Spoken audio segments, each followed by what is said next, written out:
ओम शांति। आज 19 मई 2022। परमात्मा शिव कहते हैं, मीठे बच्चे, इस समय इस भारत को श्रीमत की दरकार है।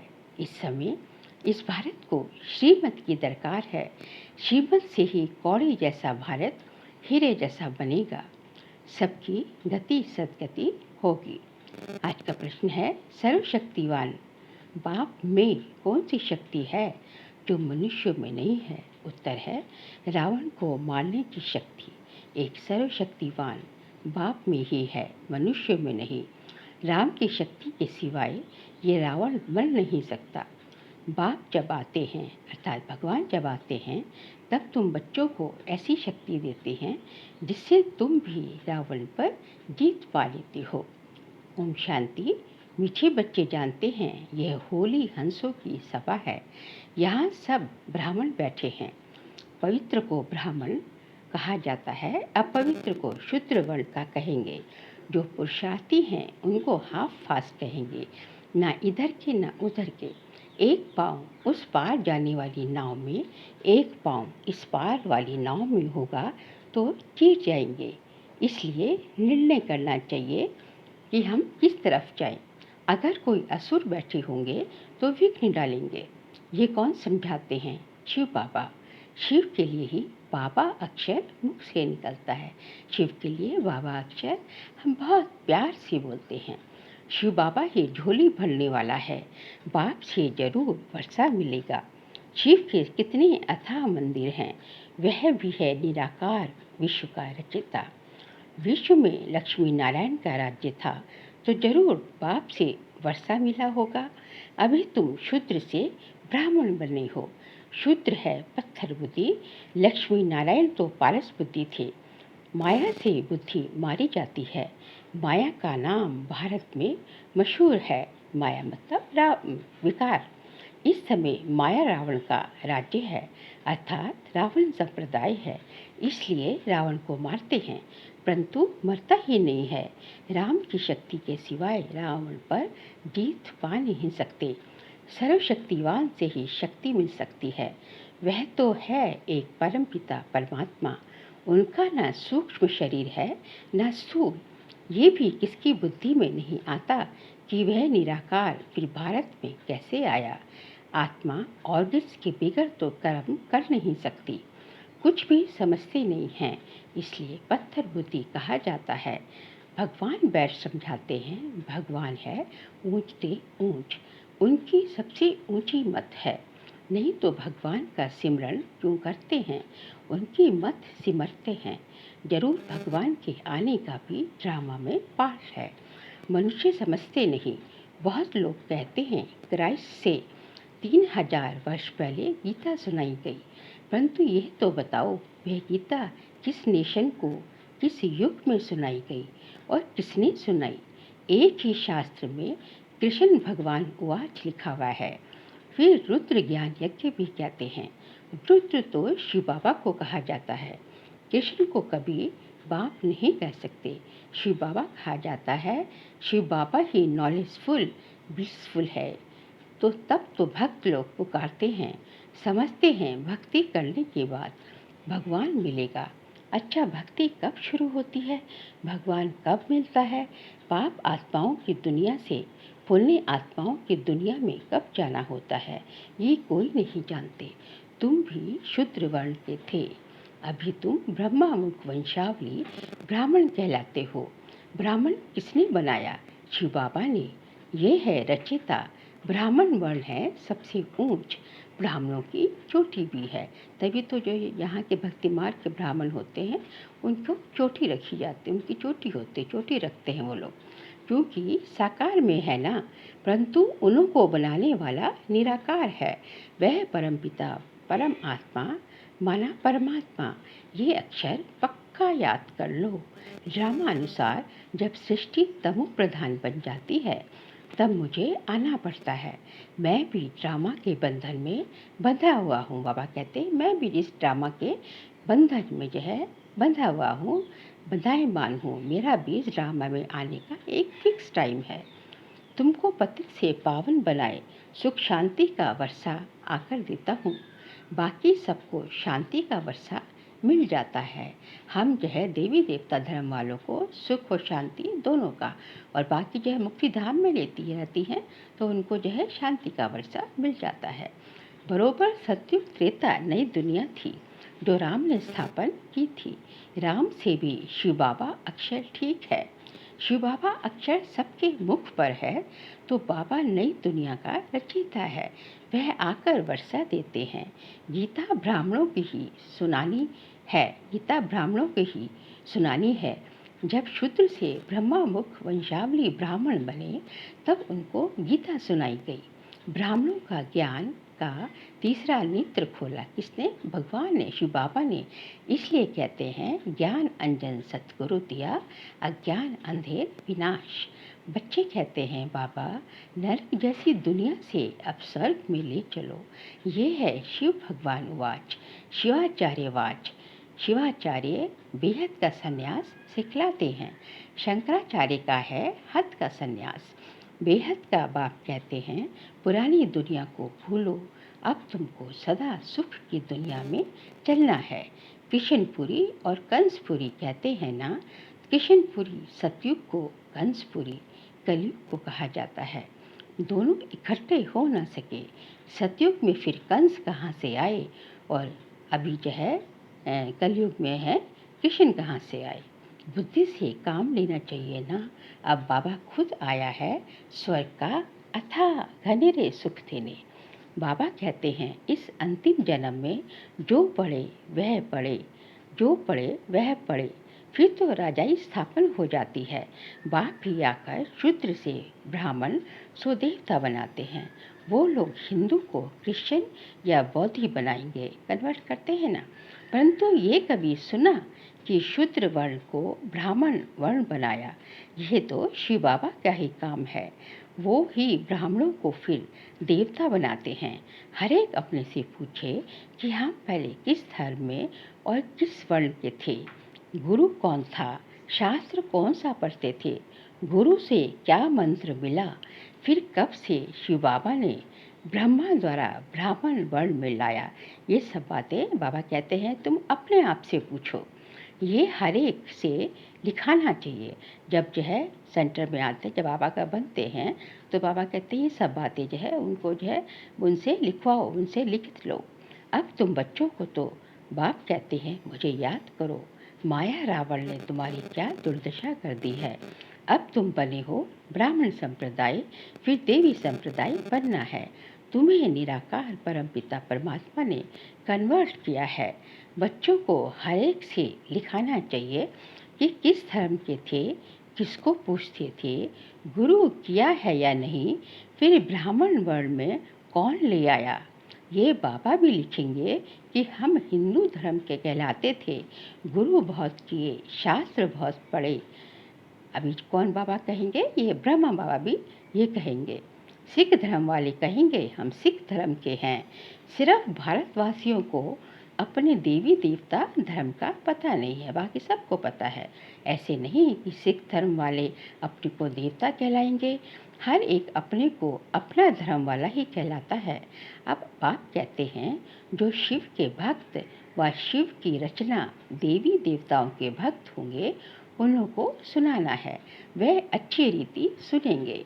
सतयुग त्रेता में बरोबर सूर्यवंशी चंद्रवंशी थे जिन्हों के चित्र भी हैं। इंग्लिश में डिटिज्म कहा जाता है। अभी बाबा देवी देवता धर्म की स्थापना कर रहे हैं। अभी तुम ब्राह्मण वर्ण से देवता वर्ण वाले बन रहे हो। भारतवासी ही आप ही पूज्य, आप ही पुजारी बनते हैं। सतयुग में पूज्य थे और फिर जो है द्वापर से पुजारी बने। बाबा कहते जब विकारों में गए तो पुजारी बने। अपनों को ही, जो पहले आप देवी देवता खुद थे उन्हीं खुद अपनों की जो है खुद पूजा करने लगे, उन्हीं देवी देवताओं की चित्र बना के पूजा करने लगे। बाबा कहते हैं मैं तो एवर पूज्य हूँ, क्योंकि बाबा जो है जन्म मरण के चक्र से न्यारा है।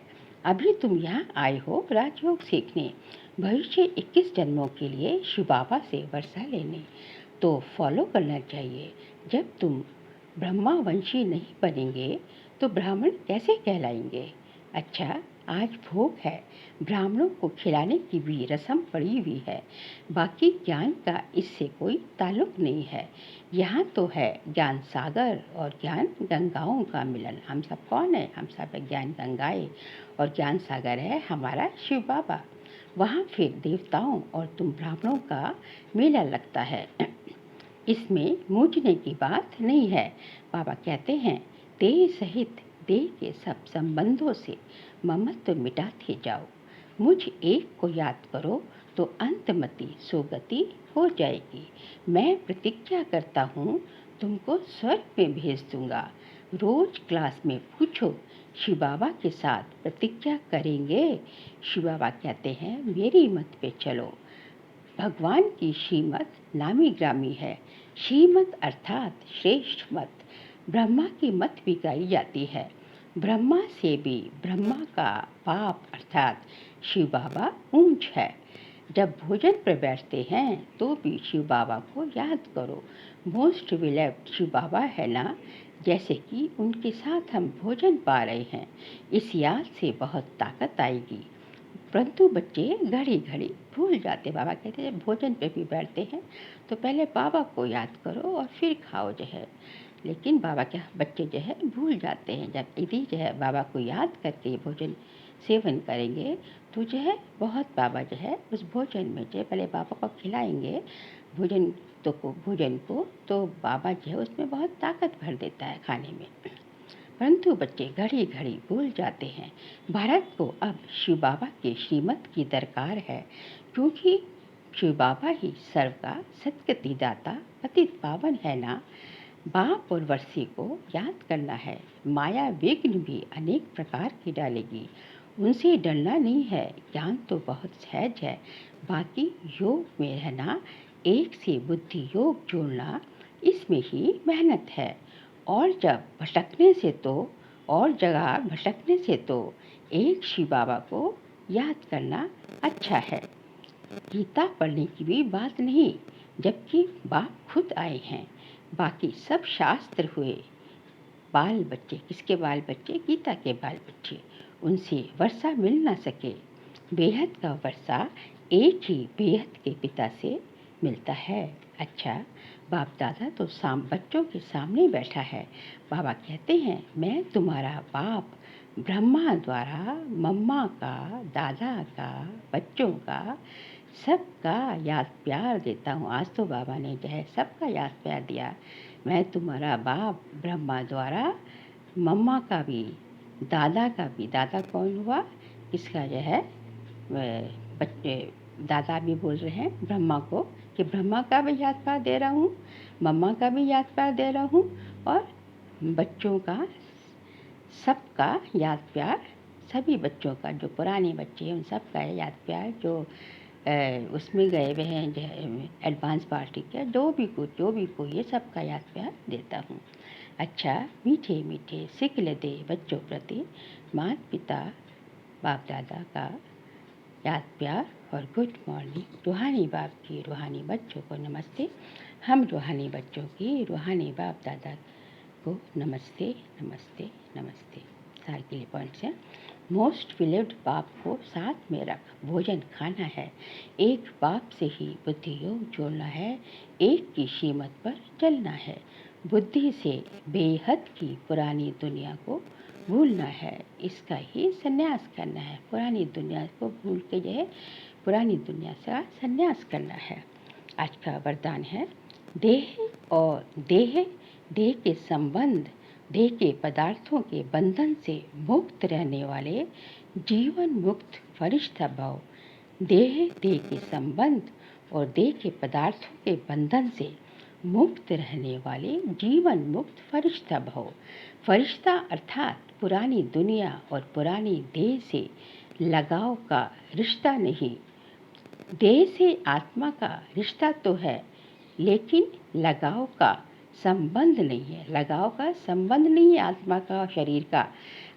लगाव का बंधन है। आत्मा जो है शरीर के साथ चिपकी हुई है, उसके जुड़ी हुई है। जो है कर्मेंद्रियों से कर्म के संबंध में आना अलग बात है, लेकिन कर्म बंधन में नहीं आना।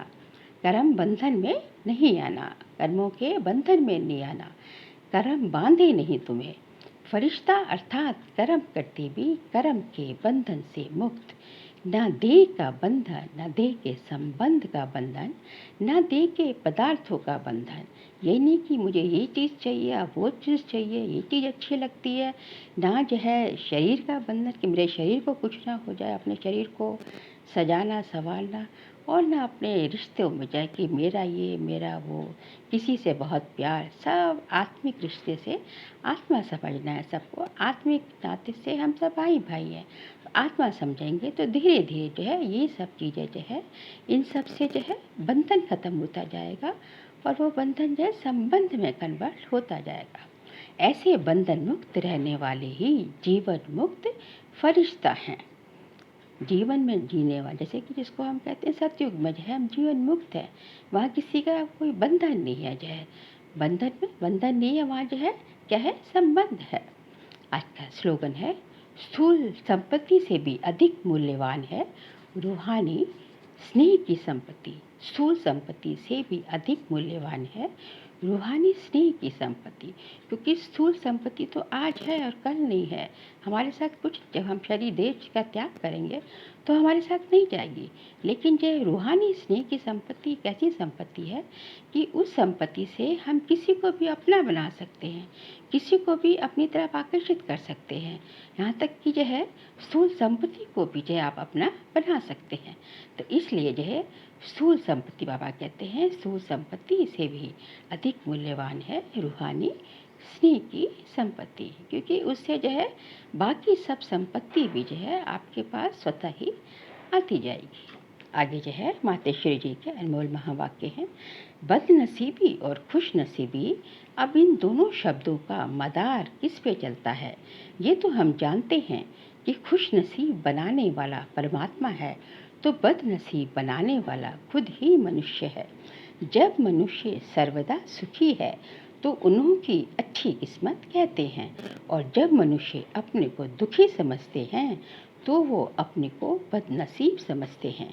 हम ऐसे नहीं कहेंगे कि बदनसीबी व खुशनसीबी कोई परमात्मा द्वारा मिलती है, नहीं। तकदीर को बिगाड़ना व बनाना ये सब कर्मों के ऊपर ही मदार है, ये सब मनुष्य के संस्कारों के ऊपर ही है। फिर जैसे पाप और पुण्य का संस्कार बढ़ता है वैसे तकदीर बनती है, परंतु मनुष्य इस राज को ना जानने के कारण परमात्मा के ऊपर दोष रखते हैं। अब देखो, मनुष्य अपने को सुखी रखने के लिए कितनी माया के तरीके निकालते हैं। माया के पंप है ना, साधन है। फिर उसी माया से कोई अपने को सुखी समझते हैं और कोई फिर उसी माया का संन्यास कर माया को छोड़ने से अपने को सुखी समझते हैं। मतलब तो कई प्रकार के प्रयत्न करते हैं, परंतु इतने तरीके करते भी रिजल्ट दुख की तरफ जा रही है। जब सृष्टि पर भारी दुख होता है तब उसी समय स्वयं परमात्मा आए गुप्त रूप में अपने ईश्वरीय योग पावर से देवी सृष्टि की स्थापना कराए सभी मनुष्य आत्माओं को खुशकिस्मत बनाते हैं। सेकंड पॉइंट है, मनुष्य गाते हैं तुम मात पिता हम बालक तेरे, तुम्हारी कृपा से सुख घनेरे। अब ये महिमा किसके लिए गाई हुई है? अवश्य परमात्मा के लिए गायन है, क्योंकि परमात्मा खुद मात पिता रूप में आए हैं इस सृष्टि को अपार सुख देने। परमात्मा ने जरूर कभी तो सुख की सृष्टि बनाई है, तभी तो उनको मात पिता कहकर बुलाते हैं, परंतु मनुष्यों को ये पता ही नहीं कि सुख क्या चीज़ है। जब इस सृष्टि पर अपार सुख थे तब शांति भी थी, परंतु अब वो सुख नहीं है। अब मनुष्य के अंदर ये चाहना उठती है कि वो सुख हमें चाहिए। फिर कोई धन पदार्थ मांगते हैं, कोई बच्चे मांगते हैं, कोई तो फिर ऐसे भी मांगते हैं कि हम पतिव्रता नारी बने, जब तक मेरा पति जिंदा है हम विधवा ना बने। क्योंकि मनुष्य कोई सुख की चाहना, कोई किस तरह को सोचता इस तरह सुख मिलेगा, कोई सोचता इस तरह सुख मिलेगा, इसलिए अलग अलग चीज़ें परमात्मा से मांगते हैं। तो चाहना तो सुख की ही है, बेसिक हमारी रिक्वायरमेंट क्या है, सुख की है। चाहना तो सुख की ही है, तो परमात्मा भी कोई समय उनकी आश अवश्य पूर्ण करेंगे। सतयुग के समय जब सृष्टि पर स्वर्ग है तो वहाँ सदा सुख है। जहाँ स्त्री कभी जो है दुहागी नहीं बनती, तो वो आश सतयुग पे पूर्ण होती है, क्योंकि वहाँ तो जो अपनी इच्छा से शरीर छोड़ते ना, एक चोला बदलते हैं, दूसरा चोला दिखता है कि मेरा चोला मैंने वहाँ जाना है, इसलिए कभी स्त्री जो है विधवा नहीं होती। जहाँ अपार सुख है। बाकी तो इस समय है ही कलयुग। इस समय तो मनुष्य दुख ही दुख भोगते हैं। दुखी मनुष्य फिर कह देते हैं कि प्रभु का भाना मीठा करके भोगना है, परंतु वह कभी किसको दुख नहीं दे सकते। वह हमारे सारे कर्मों का खाता चुकता कराते हैं। कौन? परमात्मा। तभी हम कहते हैं, तुम मात पिता हम बालक तेरे, तुमरी कृपा से सुख घने रे। अच्छा, ओम शांति।